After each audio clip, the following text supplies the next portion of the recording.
ಮೊದಲಾಗಿ ಸ್ವಾಗತವನ್ನು ಬಯಸುತ್ತೇವೆ.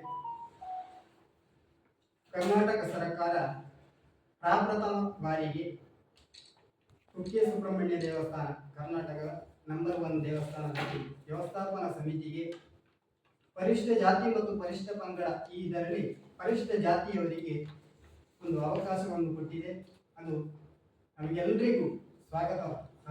ಹಾಗೆ ಪರಿಶಿಷ್ಟ ಜಾತಿಯವರಿಗೆ ನೀಡಿರುವಂತಹ ಸ್ಥಾನಮಾನ ಒಂದು ಸಾಮಾಜಿಕ ನ್ಯಾಯ ದೊರಕಿದಂತಾಗಿದೆ.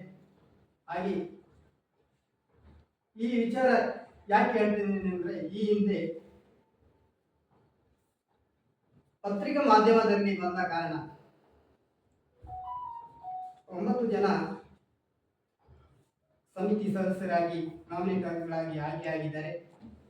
ಇದರಲ್ಲಿ ನಾವು ಹೆಸರು ಹೇಳೋದಿಲ್ಲ. ಪರಿಶಿಷ್ಟ ಜಾತಿಯವರಿಗೆ ನೀಡಿದ್ದಾರೆ. ಪರಿಶಿಷ್ಟ ಜಾತಿಯವರಿಗೆ ನೀಡಿರುವುದು ಸ್ವಾಗತಾರ್ಹ. ಮತ್ತು ಪರಿಶಿಷ್ಟ ಪಂಗಡದವರಿಗೆ ಯಾಕೆ ಕೊಡಲಿಲ್ಲ ಅಂತೇಳಿ ನಾವು ಹೇಳುವುದಿಲ್ಲ, ಅಥವಾ ಅವರಿಗೆ ನಾವು ವಿರೋಧವನ್ನು ಕೂಡ ಮಾಡುವುದಿಲ್ಲ. ಇಷ್ಟರ ತನಕ ವ್ಯವಸ್ಥಾಪನಾ ಸಮಿತಿಗೆ ಪರಿಶಿಷ್ಟ ಪಂಗಡದವರಿಗೆ ನೀಡಿದ್ದಾರೆ. ಆದರೂ ಕೂಡ ಇಷ್ಟರವರೆಗೆ ನಾವು ಅವರಿಗೆ ವಿರೋಧವನ್ನಾಗಲಿ ಮಾಡಿದಾಗಲಿ ಪ್ರತಿಭಟನೆಯನ್ನಾಗಿ ಮಾಡಿದಾಗಲಿ ಇಷ್ಟರವರೆಗೆ ನಾವು ಮಾಡಲಿಲ್ಲ, ಮುಂದೆಯೂ ನಾವು ಮಾಡೋದಿಲ್ಲ. ಅವರಿಗೆ ನ್ಯಾಯಕ್ಕಾಗಿ ಅವರ ಹಕ್ಕದು, ಅವರು ಕೇಳುವುದರಲ್ಲಿ ತಪ್ಪೇನಿಲ್ಲ. ನಾವು ಅದಕ್ಕೆ ವಿರೋಧವನ್ನು ಮಾಡುವುದಿಲ್ಲ. ನಮಗೆ ಈ ಸಾರಿ ಕೊಟ್ಟಿದ್ದಕ್ಕೆ ನಮಗೆ ತುಂಬ ಸಂತೋಷವಾಗಿದೆ, ನ್ಯಾಯ ಸಿಕ್ಕಿದಂತಾಗಿದೆ ಅಂತೇಳಿ ನನ್ನ ಒಂದು ಅನಿಸಿಕೆ. ಅದರಲ್ಲಿಯೂ ನಮ್ಮ ಮೊಗೇರ ಸಮುದಾಯಕ್ಕೆ ಗೌರವ ತಂದುಕೊಟ್ಟಂತ ಒಂದು ವಿಚಾರವಾಗಿದೆ ಅಂತೇಳಿ ಹೇಳಲಿಕ್ಕೆ ನಾನು ಬಯಸ್ತೇನೆ. ರಾಜ್ಯದಲ್ಲೇ ನಂಬರ್ 1 ದೇವಸ್ಥಾನ ಕುಕ್ಕೆ ಸುಬ್ರಹ್ಮಣ್ಯ ದೇವಸ್ಥಾನ. ಈ ದೇವಸ್ಥಾನದಲ್ಲಿ ಇಷ್ಟವರೆಗೆ ಪರಿಶಿಷ್ಟ ಜಾತಿಗೆ ಸಿಕ್ಕಿದ್ದು ನಮಗೆ ತಿಳಿದಿರುವುದಿಲ್ಲ. ಅದು ಮೊದಲ ಬಾರಿಗೆ ಒಂದು ಪರಿಶಿಷ್ಟ ಜಾತಿಯವರನ್ನು ಅಲ್ಲಿ ನಾಮಿನೇಟ್ ಮಾಡಿದ್ದು ಬಹಳ ಸಂತೋಷ. ಇದಕ್ಕೆ ಬೇಕಾಗಿ ನಾವು ಇದಕ್ಕೆ ಕರೆದಿದ್ದೇವೆ. ಯಾಕೆಂತ ಹೇಳಿದರೆ, ಸ್ವಾತಂತ್ರ್ಯದಲ್ಲಿ ನಮಗೆ ಅಂಬೇಡ್ಕರ್ ಹೇಳಿಕೊಟ್ಟದ್ದು ಅಂತ ಹೇಳಿದರೆ, ಎಲ್ಲಿ ಅಸ್ಪೃಶ್ಯತೆ ಅಥವಾ ಎಲ್ಲಿ ಶೋಷಿತ ವರ್ಗದವರನ್ನು ಹೊರಗೆ ಇಡ್ತಾರ, ಆ ಜಾಗದಲ್ಲಿ ಒಂದು ಸ್ಥಾನಮಾನ ಪಡೆದ್ರೆ ಅದು ಅಲ್ಲಿ ಪ್ರಗತಿ ಆಗ್ತದೆ ಅಂತ ಒಂದು ಇದು. ಯಾಕಂತ ಹೇಳಿದ್ರೆ ಅಂಬೇಡ್ಕರ್ ಆಶಯ ಅದೇ, ಎಲ್ಲಿ ಯಾವ ಜಾಗದಲ್ಲಿ ಅವಮಾನ ಆಗ್ತದ ಆ ಜಾಗದಲ್ಲಿ ಆ ಸ್ಥಾನವನ್ನು ಪಡ್ಕೊಂಡ್ರೆ ಅದೊಂದು ಸಮಾಜಕ್ಕೆ ಒಂದು ಒಳ್ಳೆ ಮೆಸೇಜ್ ಹೋಗ್ತದೆ.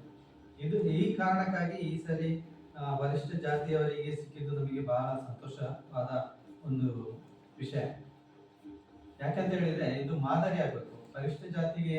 ಈಗ ಎಲ್ಲ ಇದರಲ್ಲಿ ಆರ್ SC ಆರ್ ST ಇದೆ, ಆದ್ರೆ STಗೆ ಕೊಡ್ತಿರ್ತಾರೆ. ಅದು ಯಾಕಂತ ಹೇಳಿದ್ರೆ ಪರಿಶಿಷ್ಟ ಜಾತಿಯನ್ನು ಸ್ವಲ್ಪ ಇದು ಮಾಡ್ತಾರೆ ಏನು ಗೊತ್ತಿಲ್ಲ. ಆದ್ರೆ ಪರಿಶಿಷ್ಟ ಅದು ಎರಡಕ್ಕೂ ಸ್ಥಾನಮಾನ ಸಿಗ್ಲಿ ಅಂತ ನಾವು ಬಯಸುತ್ತೆ. ಯಾಕಂದ್ರೆ ಪರಿಶಿಷ್ಟರಿಗೂ, ಪರಿಶಿಷ್ಟ ಜಾತಿಗೂ, ಪರಿಶಿಷ್ಟ ಪಂಗಡಕ್ಕೂ ಎರಡಕ್ಕೂ ಇದು ದತ್ತಿ ಇಲಾಖೆಯಿಂದ ಸರ್ಕಾರಕ್ಕೆ ಅದೊಂದು ಮಾನ್ಯತೆ ಸಿಗ್ಲಿ. ಎರಡು ಜಾತಿಯವರಿಗೂ ಶೋಷಿತ ವರ್ಗದವರೇ ಅವರಿಗೂ ಆ ಸ್ಥಾನ ಸಿಗ್ಲಿ ಅಂತ ಹೇಳುವುದು ನಮ್ಮ ಆಶೆ. ನಾವು ಯಾರನ್ನು ಇದು ದೂಷಣೆ ಮಾಡೋದಲ್ಲ. ಯಾಕಂತ ಹೇಳಿದ್ರೆ ಇದು ನಮ್ಮ ಹಕ್ಕು, ಸಂವಿಧಾನದಲ್ಲಿ ಕೊಟ್ಟಂತ ನಮ್ಮ ಹಕ್ಕು. ಇದು ಈ ಮಾದರಿ ಆಗ್ತದೆ, ಇಡೀ ದೇಶಕ್ಕೆ ಒಂದು ಮಾದರಿ ಆಗ್ತದೆ. ಒಂದು ಪರಿಶಿಷ್ಟ ಜಾತಿಯವರಿಗೆ ಅಧ್ಯಕ್ಷ ಸ್ಥಾನ ಏನಾದ್ರು ಸಿಕ್ಕಿದ್ರೆ ಇದು ದೇಶಕ್ಕೆ ಒಂದು ಮಾದರಿ ಆಗ್ತದೆ. ಇದು ಎಲ್ಲ ದೇವಸ್ಥಾನದಲ್ಲಿ ಆಗ್ಲಿ, ಅವರಿಂದ ಸಾಧ್ಯ ಇದೆ ಅಂತ ಹೇಳುವ ಇದು ಒಂದು ಮೆಸೇಜ್ ಹೋಗ್ಲಿ ಅಂತ ಹೇಳುವ ಉದ್ದೇಶಕ್ಕಾಗಿ ನಾವು ಪ್ರೆಸ್ ಮೀಟ್ ಮಾಡಿದ್ದು. ಇದರಲ್ಲಿ ಯಾರ ಒತ್ತಡವೂ ಇಲ್ಲ. ಆದ್ರೆ ನಮ್ಮಲ್ಲಿ ಯಾವುದೇ ಇದು ಇರಬಾರ್ದು. ಯಾಕಂತ ಹೇಳಿದ್ರೆ ಪರಿಶಿಷ್ಟ ಜಾತಿಗೆ ಸಿಕ್ಕಿದ್ರೆ ಪರಿಶಿಷ್ಟ ಪಂಗಡದಲ್ಲಿ ನಂಗೆ ಸಿಗ್ಲಿಲ್ಲ ಅಂತ ಇದಲ್ಲ. ನಮಗೆ ಯಾರಿಗೂ ಸಿಕ್ಕಿದ್ರು ಅದು ಖುಷಿ, ಪರಿಶಿಷ್ಟ ಜಾತಿಯ ಪಂಗಡಕ್ಕೂ ಸಿಕ್ಕಿದ್ರು ಖುಷಿ. ಆದ್ರೆ ಎಷ್ಟರವರೆಗೆ ಸಿಗೋದು ನಮಗೆ ಸಿಕ್ಕಿದೆ ಅಂತ ಹೇಳುವ ಒಂದು ಖುಷಿ ಬೇರೆ ನಮಗೆ. ಅದಕ್ಕೆ ಬೇಕಾಗಿ ನಾವು ಈ ಪ್ರೆಸ್ ಮೀಟ್ ಕರೆದದ್ದು. ಮತ್ತೆ ಇಲ್ಲಿ ಯಾವ ಜನಾಂಗಕ್ಕೂ ನಾವು ಇದು ಮಾತಾಡುವಾಗಿಲ್ಲ. ಯಾಕಂತ ಹೇಳಿದ್ರೆ ಅವರವರ ಸಂವಿಧಾನದಲ್ಲಿ ಏನು ಆಶಯ ಇದೆ ಆ ಆಶಯದಲ್ಲಿ ಸಿಗ್ಬೇಕಾದ ಸ್ಥಾನಮಾನ ಅವರಿಗೆ ಸಿಗ್ತದೆ. ಯಾವುದೇ ಮಾಧ್ಯಮದಲ್ಲಿ ಹೇಳಿಕೆ ಕೊಟ್ಟು ಇದು ಮಾಡುವಂಥದ್ದು ಅಷ್ಟು ಶೋಭೆ ತರುವಂಥದ್ದಲ್ಲ. ನಮಗೆ ಅವರವರ ಅರ್ಹತೆಗೆ ತಕ್ಕಂಥ ಸ್ಥಾನಮಾನ ಸಿಕ್ಕಿದ್ರೆ ಒಳ್ಳೇದು ಅಂತ ಹೇಳೋ ಒಂದು ನಮ್ಮ ಆಶಯ. ಅದಕ್ಕಾಗಿ ಈ ಸಾರಿ ಪರಿಷ್ಠ ಜಾತಿಗೆ ಸಿಕ್ಕಿದ್ದು ನಮ್ಮ ಈ ಸಂಘಟನೆಗೆ ಖುಷಿ ತಂದು ಕೊಟ್ಟಿದೆ ಅಂತ ಹೇಳಿ ನಾನು ಹೇಳ್ತಾ ಈ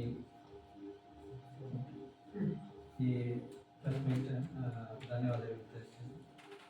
ಇಲ್ಲಿ ಸ್ಥಾನಮಾನ ಸಿಗಲಿಲ್ಲ, ಆದ ಕಾರಣ ಅನಿವಾರ್ಯವಾಗಿ ಬದಲಾವಣೆ ಆದರೆ ಎಲ್ಲ ಸಂಘ ಸಂಸ್ಥೆಗಳು ಪರಿಷ್ಠ ಜಾತಿಯ ಒಟ್ಟು ಕೂಡಿಕೊಂಡು ನಾವು ಹೋರಾಟವನ್ನು ಮಾಡ್ತೀವಿ. ಹೌದು. ಮತ್ತೆ ಇದು ಏನಂತ ಹೇಳಿದ್ರೆ ನಾವು ಯಾರ ಇದಕ್ಕೂ ಇದಲ್ಲ, ನಾವು ಈಗ ಅವರಿಗೆ ಕೊಡ್ಲಿಲ್ಲ ಅಥವಾ ಹಾಗೆ ನಾವು ಮಾತಾಡಲಿಲ್ಲಲ್ಲ, ನಾವು ಅವರ ವಿರುದ್ಧವಾಗಿ ನಾವು ಮಾತಾಡುದಿಲ್ಲ. ಯಾಕೆ ವರಿಷ್ಠ ಪಂಗಡದವರಿಗೆ ಕೊಡ್ಲಿಲ್ಲ ಅಂತ ಹೇಳಿ ನಾವು ಹೇಳುವಂತವ್ರು ಇಷ್ಟರವರೆಗೆ ನಾವು ಮಾತಾಡಲೂ ಇಲ್ಲ. ಅವರಿಗೆ ಅವತ್ತಿನಿಂದ ಇವತ್ತಿನವರೆಗೆ ಅವರಿಗೆ ಕೊಟ್ಟಿದ್ದಾರೆ, ನಾವು ಇಷ್ಟರವರೆಗೆ ಅವರಿಗೆ ಮಾತಾಡಲಿಲ್ಲ, ನಾವು ವಿರೋಧವನ್ನು ಮಾಡಲಿಲ್ಲ, ಪ್ರತಿಭಟನೆಯನ್ನು ಮಾಡಲಿಲ್ಲ. ಹೌದು. ಈಗ